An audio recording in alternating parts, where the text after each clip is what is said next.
My name is Juan Pablo Pacheco Bejarano. I am a Colombian artist, educator, and writer. And most of my work has been related to the intersection between water, technology, and most recently also telepathy. Really, my work stems from a deep concern on the ecological impact of digital technologies.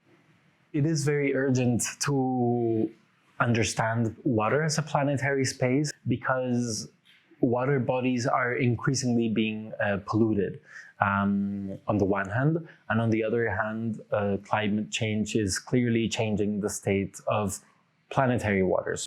And this is affecting not only the livelihood of a lot of species, but also our own livelihood. I think we typically tend to understand water as a passive element, and I really think we need to shift this imaginary of water and understand water as an agent that we can relate to in different ways, in more empathic, open, and sensible ways. For the panel on planetary thinking, I applied with a project called Environmental Identities at the Ocean Floor.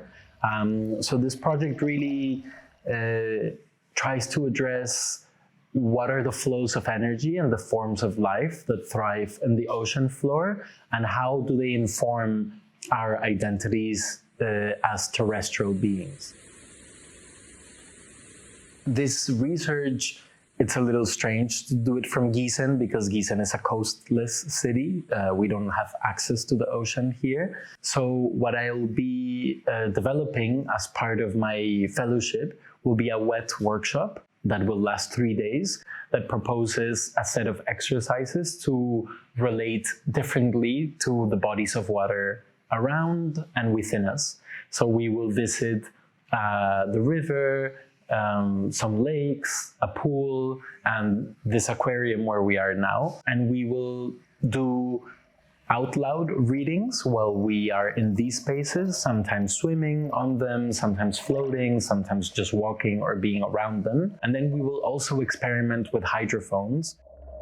So hydrophones basically are microphones capable of recording underwater. They are used in many different ways. But my approach with hydrophones is more artistic, so I am really interested in using hydrophones to create sonic compositions. And I'm interested in what happens when we engage with water from a sonic perspective.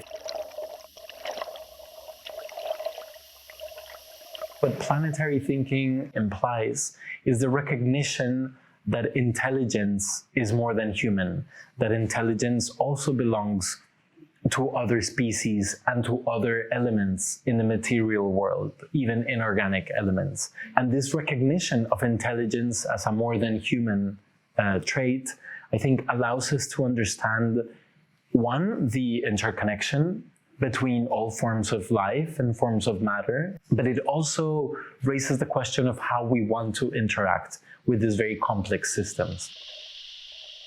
It is the moment now, or it's been for a while, to really rethink the ways in which we interact and understand water.